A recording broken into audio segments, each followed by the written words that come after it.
Hello. Welcome to our presentation of Tell It to the Trees.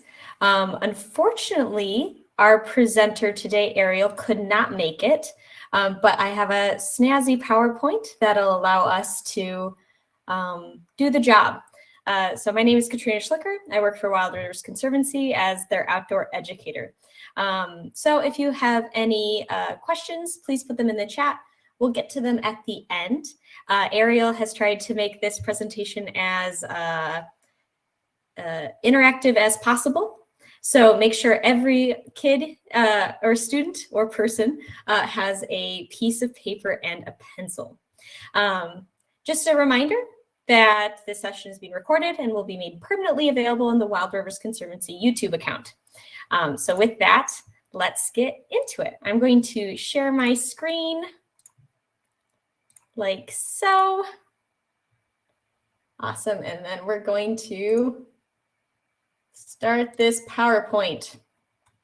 If for some reason the audio isn't working, please let me know and we will, figure it out as we go. So with that, let's get started. Hello, my name is Ariel Johnson, and I am the owner and education consultant. Oops, sorry about that. For Tell It to the Trees Curriculum, LLC.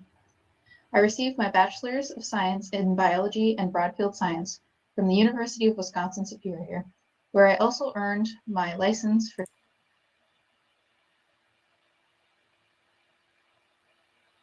Did it just stop again?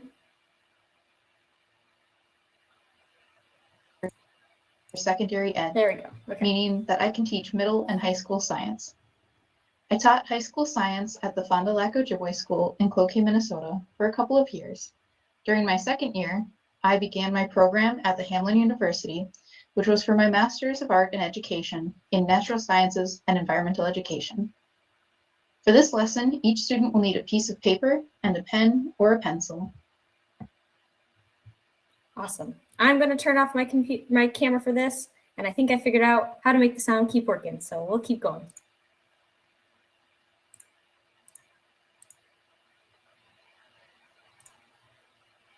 The Tell It to the Trees curriculum was developed for a case study that I used to complete my thesis work when I was working on my master's at Hamline University. Since then, I've revamped the curriculum to become what is now known as Tell It to the Trees curriculum.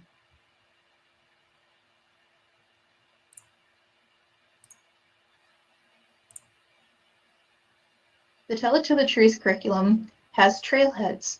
These trailheads will tell you when it's time to switch directions in your thinking and in your learning. This first trailhead talks about identifying trees. So take a moment and picture a tree in your mind. Maybe close your eyes and really think about it. What kind of leaves does it have? Or does it have needles? Do you know the type of tree that it is and maybe its name? Does this tree look the same through each season? Or does it change as the seasons change? Take a moment and maybe pause this video to see in your mind's eye, what does your favorite tree look like? Yeah, so we'll take about 30 seconds. You can write it down on your sheet of paper. Or if you do better visualizing it, you can do that too.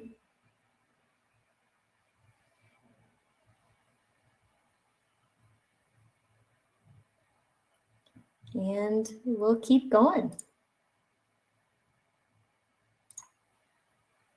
As we all know, climate and weather can change what trees look like throughout the year. Think about the different seasons and how it impacts trees. Do you know the different types of trees that exist? Think about in the winter. Which trees have leaves and are still green? Which trees are bare and have no leaves? Do you know the terms for these types of trees? So yeah, maybe as a class, do you know the terms? Obviously, don't yell it out to your teacher, but maybe talk about it. Raise your hand, get called on, that kind of thing. And we'll keep going.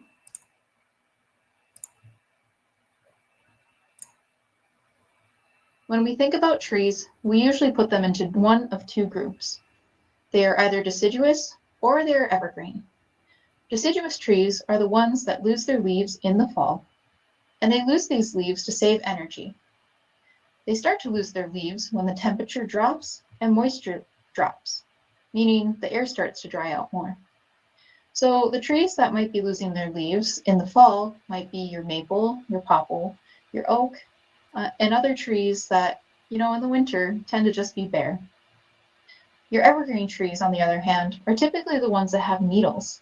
These are still leaves, they are modified leaves, and they're modified to prevent moisture loss. So that way, when the temperature cools down and the air dries out, they can still survive. Both types of trees do this to save energy. So again, the needles saves energy because they don't have to grow new leaves each spring, and they also help to prevent from moisture loss. Meanwhile, deciduous trees lose their leaves because it's just easier to regrow new leaves every year.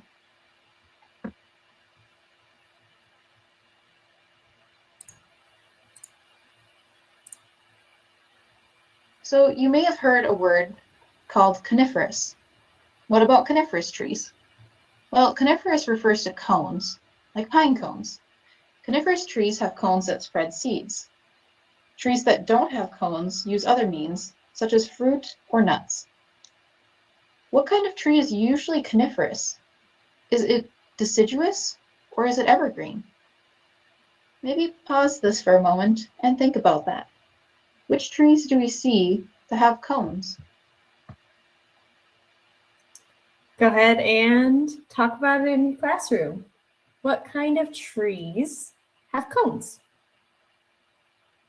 Maybe put it in the chat, depending on what you're thinking.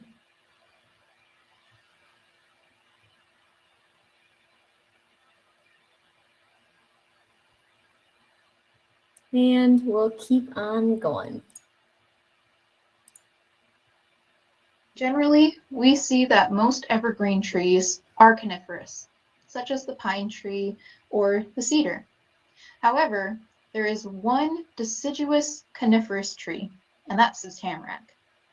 So how do we know which tree is which and whether it has cones and if it's deciduous or if it's evergreen? How do we identify species and biomes? This can be a really challenging thing in nature. And rather than looking through a book of trees with hundreds of pictures of leaves, seeds, bark, and branches, you can use a dichotomous key. We'll be going through this in just a second.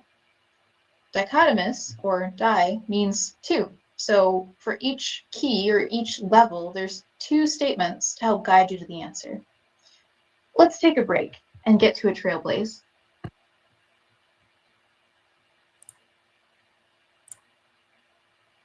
Throughout this lesson, you'll have different trailblazes, and this is where you'll conduct an activity. For the first one, I've done it for you, unfortunately, just because I wasn't sure if you would have access to leaves or colored pencils. So, do you remember using colored pencils to create rubs of objects on paper to see finer details? Maybe when you were younger, like in kindergarten? Again, since this is a virtual event, I've done the rub for you. On the next slide, you'll see each color shows a different leaf or a needle. And what I want you to do is compare and contrast the different leaves. Have you ever looked at leaves this closely before? Really look at them, the shape, the veins, maybe how big they are or how small they are. How do they differ? What makes them the same? Go to the next slide and discuss this as a group or in small groups.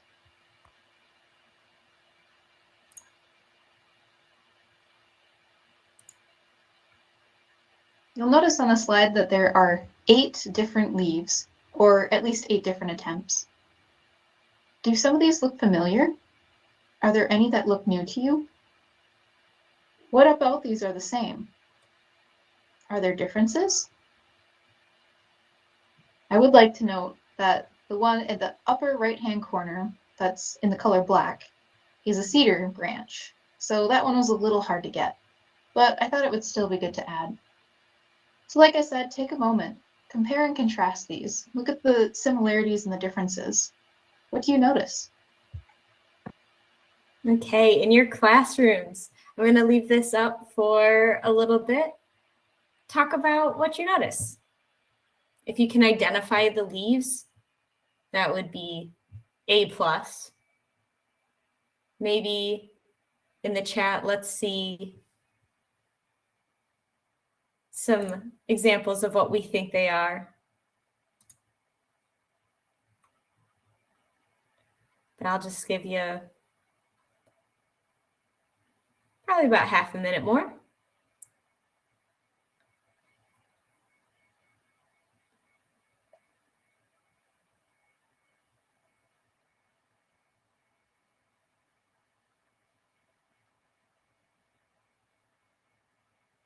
I don't know what this one in the orange is, but I'm kind of intrigued. So we're gonna keep on going. I need help on the yellow one too, I know. This one, a little weird, not gonna lie. All right, we're gonna keep on going to the next one. You'll know. Oh.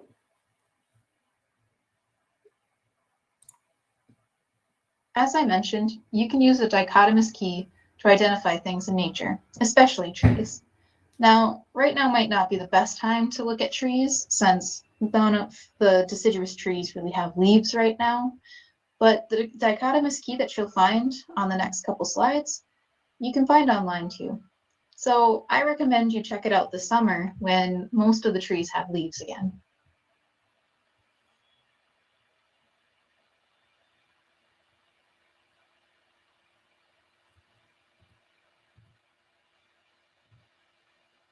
As I mentioned, you can find the dichotomous key online if you do a Google search for A Beginner's Guide to Minnesota Trees. You can download the PDF for free, and that's where I found this dichotomous key. So the first part that we're going to look at is deciduous trees. Now, I'm not going to go into much detail here because, again, it's much more fun to actually go outside and identify trees with this dichotomous key. But as you can see, the dichotomous key is broken down 2 by 2 by 2, generally. So you start at the top with deciduous tree, and you determine, is there alternate branching or is there opposite? Opposite would be like your arms. They're straight across from each other. Alternate would be if you had one arm in its normal place and one arm coming out of your hip. That would look a little strange. From there, you'll notice that we identify the leaves, whether they're simple, if they're singly compound, doubly and singly compound leaves. If they're compound, it can get pretty complicated. But this is just the basic dichotomous key that you can find on this whole identification booklet. The booklet itself has a lot more detail and a lot more information to make it much easier to identify trees. So you'll notice the deciduous trees in Minnesota include ashes, box elder, maples, honey locust, walnut, hickory, oaks, elms, birches, ironwood, hackberry, basswood, cottonwood, aspens, balsam poplar, cherry, and willows. So think back to that rub that you saw just a couple slides ago. Which ones do you think were deciduous trees? Do you know the names of some of those leaves?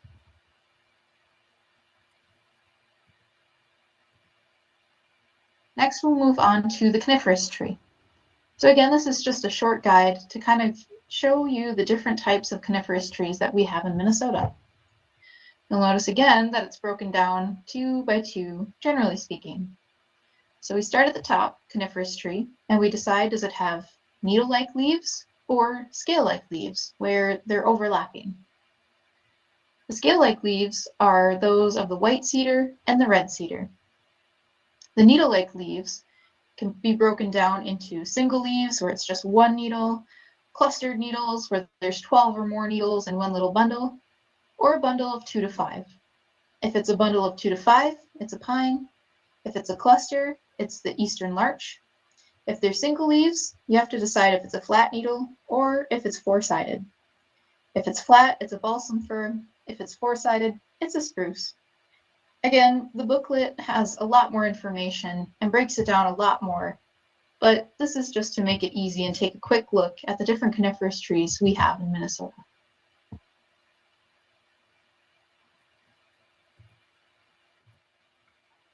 We've made it down the trail quite a bit more, so we've hit another trailhead.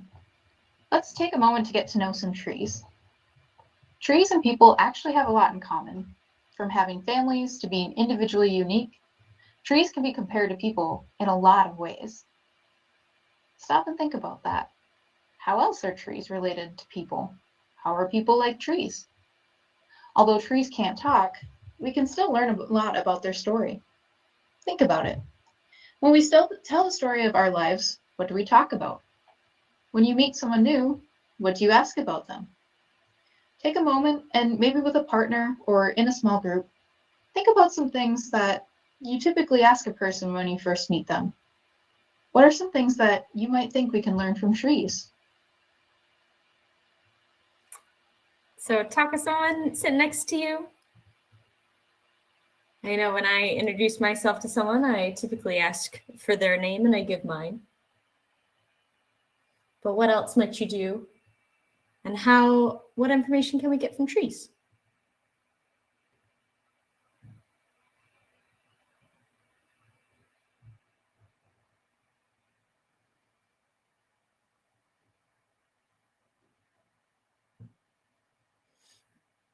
And once you've had a chance to talk about that, we're going to keep on going. All right, we've reached the second trailblaze. I want you to tell me your story. So for this, you'll need your piece of paper and a writing utensil, so a pen or a pencil. You might want to pause this and take maybe like 5 to 10 minutes to work on this. It depends on how detailed you want to be about your story. So to start, I want you to draw a straight line from the left side of your paper to the right side. You might want to have your piece of paper hamburger style, meaning that the long edge is at the top and the bottom. Draw a circle at the far left end of your line and put the date that you were born. On the far right side, put another circle and put today's date and your age. Now here's the tricky part. Pick 3 to 5 major life events that occurred in your life and put them on the timeline by drawing circles and giving the year that they happened. If the event was positive, meaning it was happy, exciting, joyful, leave the circle empty, so leave it open. Like you'll notice for the year or for the timeline below where it shows today's date and born. Now, if the event was challenging, where you felt sad, angry, or something was scary, shade the circle in. Okay, I'll give about 30 seconds for you to get your storyline going.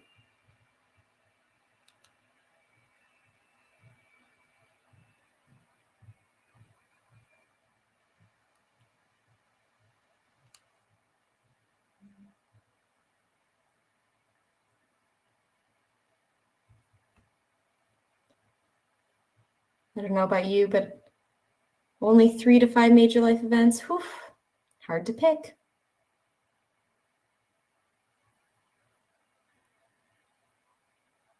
Okay, we're gonna keep on going.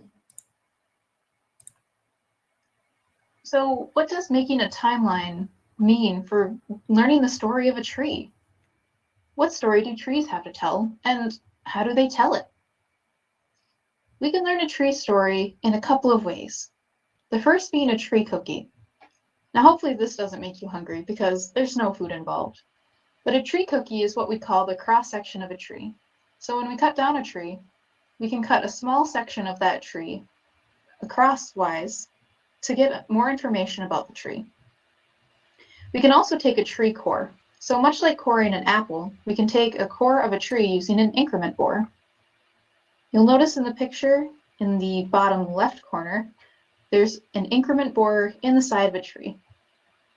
So how this works is the increment bore has kind of like a a screw shape on the very tip that goes into the tree. So you can screw this increment borer into the tree.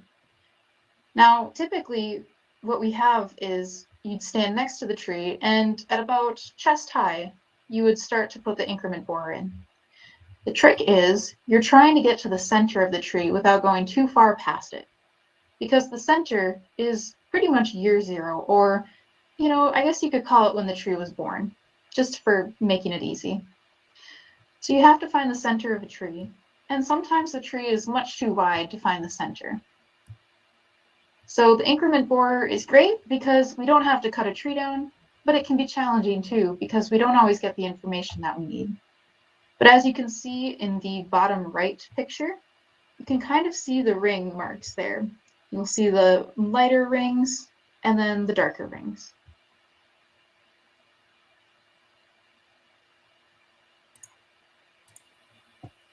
So what can we learn? As I mentioned, the very middle of the tree is when it's pretty much born. I guess that's the easy way of saying it, or year zero. We can count the rings of a tree to get the age, but it's not as simple as counting all the dark and the light rings. The light rings are when trees grow the most, while the dark rings are when there isn't much growth. So think about weather again and how it changes during the year. When do you think the light rings occur? When do you think the dark rings occur? When is there the most growth in a tree? That's when the light rings are.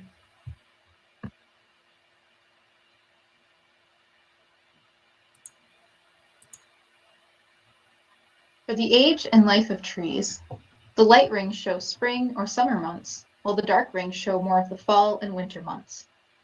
To determine the actual age of the tree, you can count the dark rings.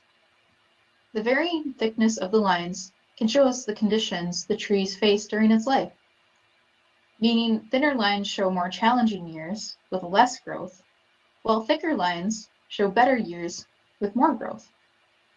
It can also show the growing conditions that a tree usually lives in.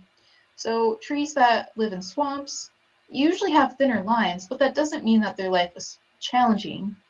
It just means that they tend to grow slower. But that might mean that they're much older than trees that have very thick lines. So while we generally use this to get an idea of how trees grow and how challenging or how easy their lives were for growing, it depends on the species and where the tree was located. But again, we're going to keep it simple. The thinner the lines, the more challenging the years. The thicker the lines, the better years for growth.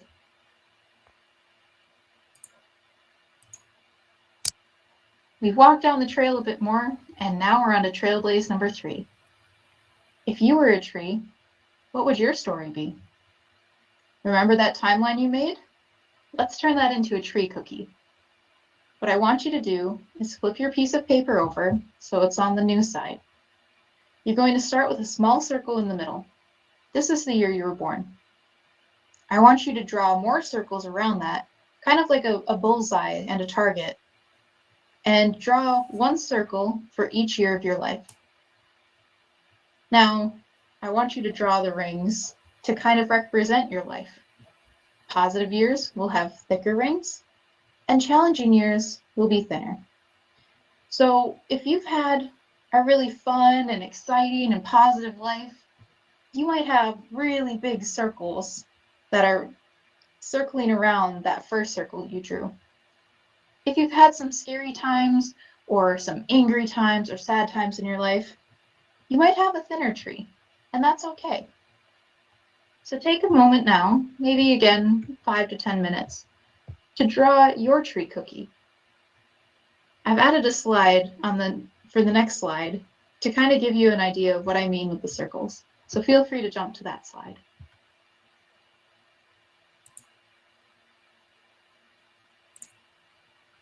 As I mentioned on the previous slide, you're going to start with a small circle in the middle of your page. This will be the year that you're born. You're going to continue to draw rings around that circle, one for each year of your life. So if you're 14, you'll draw 14 circles. For a positive year, it will be a thicker line. So you'll notice the very outer ring of this example is a pretty thick line. You'll notice towards the center, though, that there's challenging years where the lines are thinner and closer together. Draw your circle in the middle and go out from there. If you turned your life into a tree cookie, what would it look like? So I hope you're taking the chance to draw your tree cookie life. I know I'm drawing mine. Doesn't look great right now, but I'll keep working on it. I'll show you by the end. So feel free to keep working on your tree cookie life. But for the sake of time, we're going to keep on going. Welcome to another trailhead. The good, the bad, the life of a tree. Let's take a moment to think about your life. What are some things that can impact the quality of a person's life, good or bad? What are some things that could impact a tree's quality of life? So what I mean by this is, what makes a person's life good or bad? What are some things that could make a tree's life good or bad? Maybe partner up or think in a small group for about a minute or two to come up with some ideas. The next couple of slides will go through these.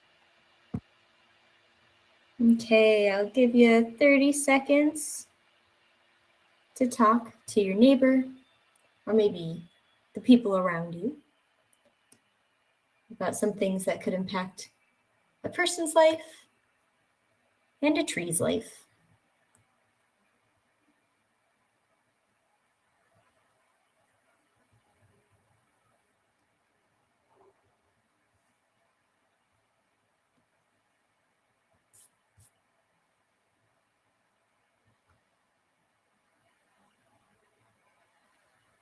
Okay.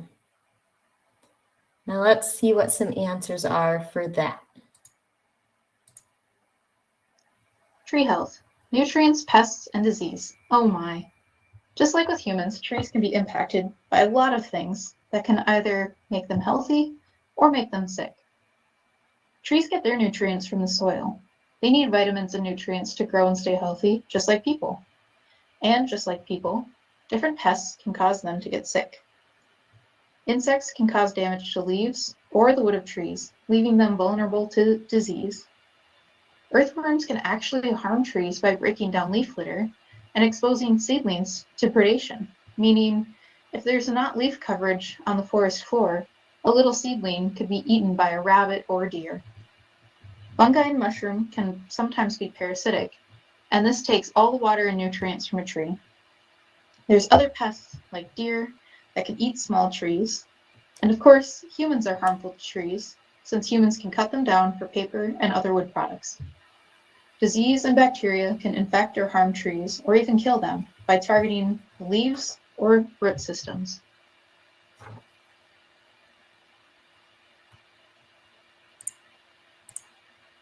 Tree health. Weather-related things to tree health. Precipitation. Just like with people, drinking water is important, but you don't want to drink too much water. Too much water can drown trees and cause flooding. Too little can cause drought, and trees can't make food without water. Trees need sunlight. Sunlight helps the photosynthesis process, and that's the process where trees make food. Carbon dioxide is another important thing for photosynthesis, as this is the gas that is needed for plants to make food.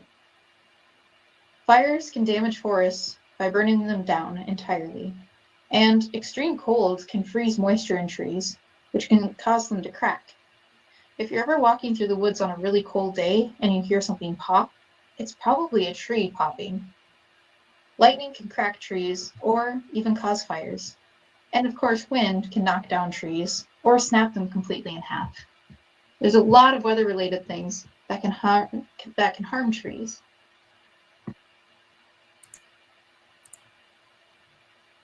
Trailblaze number 4, examining climate data. If you have a moment and want to do a quick Google search, you can look up some local climate data. What trends do you see with precipitation? What trends do you see with temperature? Think about the impacts this could have for trees. Do you think we should be concerned? Even just take a moment to think about this past winter. Did we have more or less snow? Was it warmer or colder than normal? What have you seen in your lifetime? What are the trends that you see with precipitation and temperature?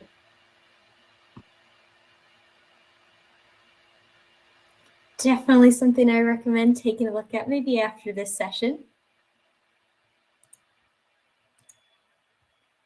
Changes to climate. Generally, what we are seeing is increases in both temperature and precipitation. And this past winter is a really good idea of that, meaning we got a lot of snow and we really didn't get that much cold. Why does precipitation increase as temperatures increase? Think about this one for a moment. Maybe talk to the person sitting next to you. If temperatures are increasing, why does precipitation increase?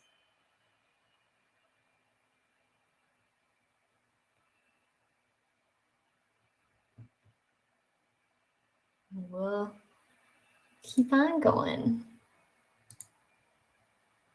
What we usually see is as temperatures increase, that means there's more moisture in the air, which means more precipitation. But it really depends on the season and a lot of other things like storm systems and wind patterns. But what does climate and trees have to do with anything? How does climate impact trees? Well, all organisms have tolerance levels, which means they can only survive in certain conditions. Think about this. You might be able to go outside with a jacket on in 40-degree weather and be just fine. You can tolerate it with a jacket on. But if you take that jacket off and you're still in 40-degree weather, you might not be as tolerant of that weather. So what are your thoughts? Will trees be able to tolerate warmer winters with less snow and hot summers with lots of rain or flooding? Or will trees be able to handle a lot more snow throughout the winter? These are different changes that we're seeing. What are your thoughts on this? Let's take about 20, 30 seconds and talk to the person next to you.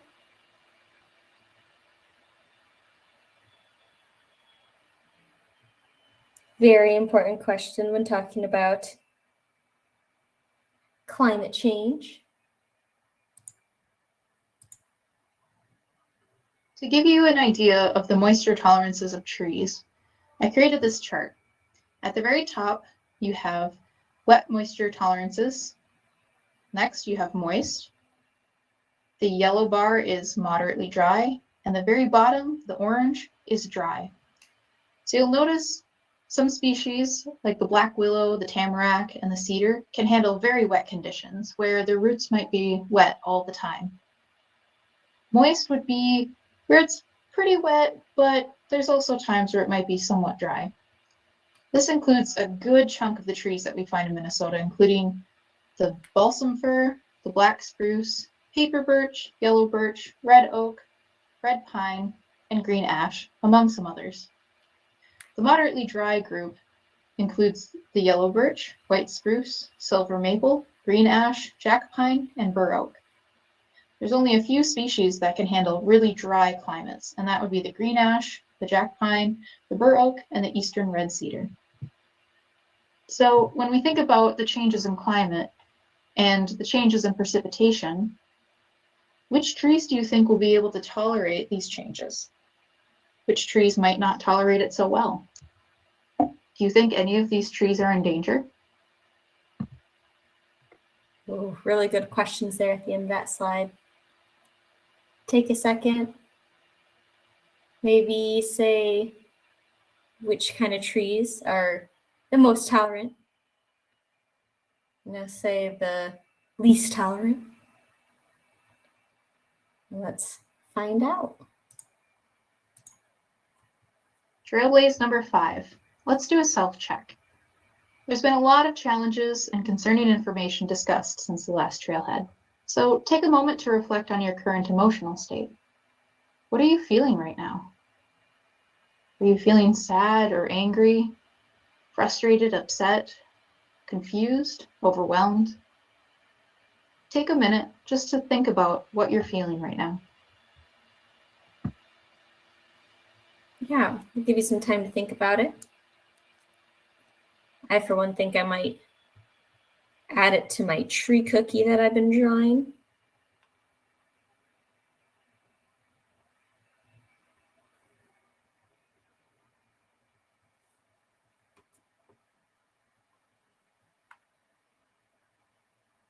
And I know that wasn't a ton of time, but we're gonna keep on going.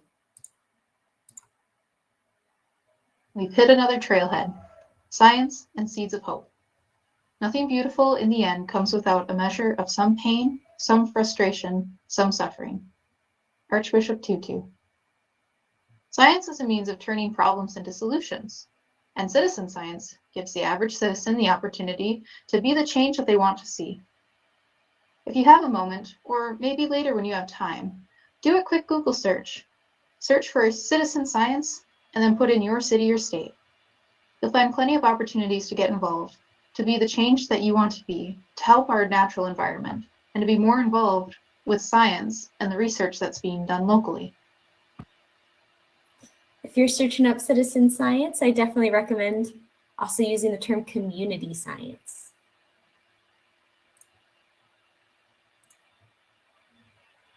So what can you do about climate change? Well, one big problem with climate change is greenhouse gases. And one of those greenhouse gases is carbon dioxide. Just like a greenhouse, carbon dioxide traps the sun's heat and energy in the Earth's atmosphere. This greenhouse effect causes warming, which can lead to climate change. But where have we heard about carbon dioxide before?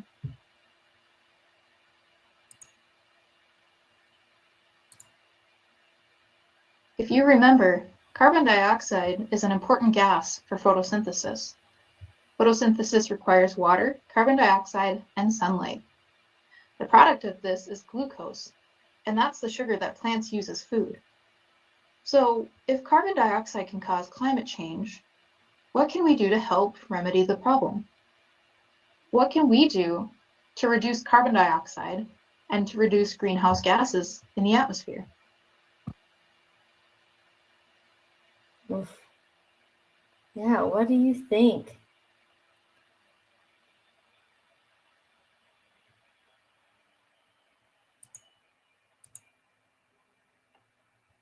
You can plant trees to fight deforestation and the changing climate. Carbon dioxide is produced by industry, transportation, and of course, natural processes. For example, when we breathe out carbon dioxide. So while the trees use carbon dioxide and in return give us oxygen, deforestation is reducing the number of trees that can remove carbon dioxide from the atmosphere. So think about it. What's an easy solution to help fight the changing climate and to reduce carbon dioxide in the atmosphere? Oh man, what do you think?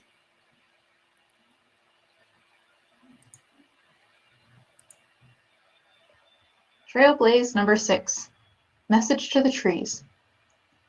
Think about all the challenges and uncertainties that trees face every day. Think of all the pests that they face, the changing climate, the unpredictable weather. If trees could listen and comprehend, what would you tell them to give them hope and encouragement?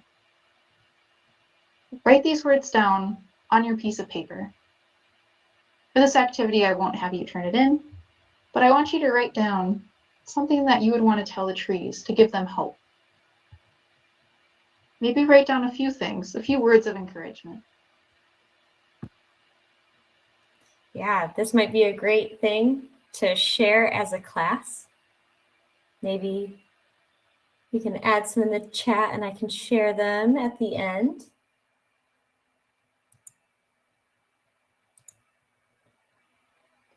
We've learned a lot about trees, each other, and ourselves. So let's reflect on our journey. If you feel comfortable, you can close your eyes, or if you want to keep them open, on the next slide is a picture of a forest to focus on. Get in a comfortable position, take a deep breath, and let's go to the final slide.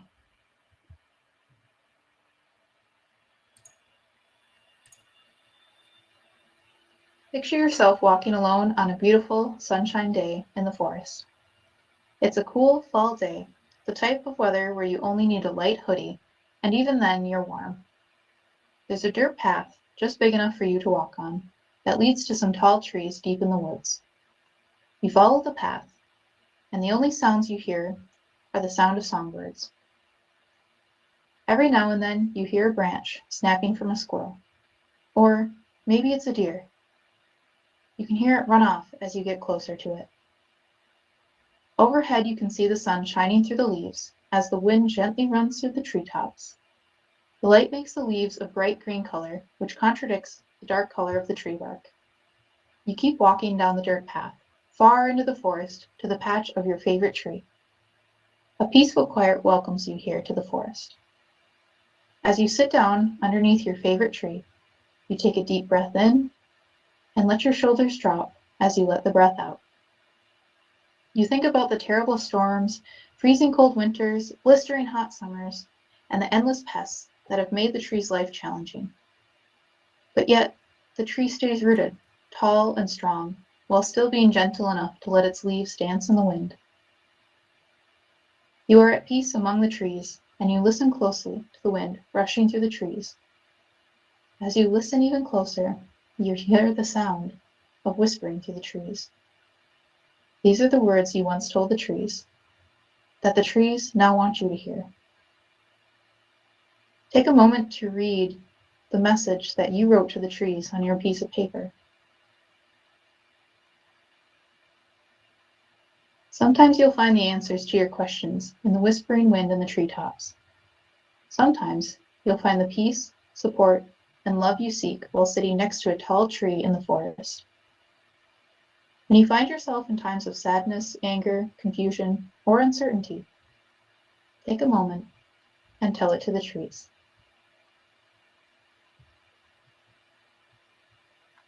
Thank you all for participating in this lesson.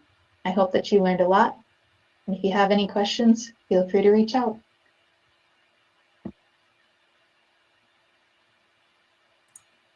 Awesome.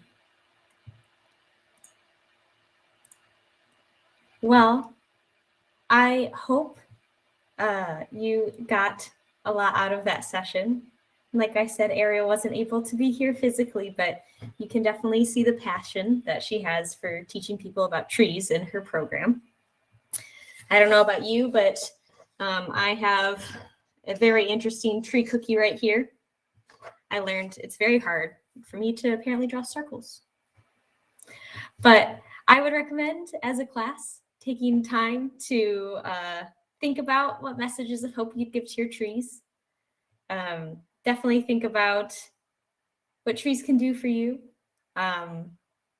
whether it's bringing in all that carbon dioxide or maybe sharing your frustrations from the day with the tree. I know the best part about that is that they can't do anything. They can't tell you that you're wrong. They can just listen. If you have any questions, I'll be here for a little bit. Ariel's contact information is under the speakers section of the website. So feel free to take a look at that. I know she's always interested in answering stuff and sharing her curriculum. Well, I'm not seeing any other questions, which is totally fine. So I hope you'll take some time before the next session. Maybe talk about this with your friends, and I will see you then. Have a wonderful rest of your day.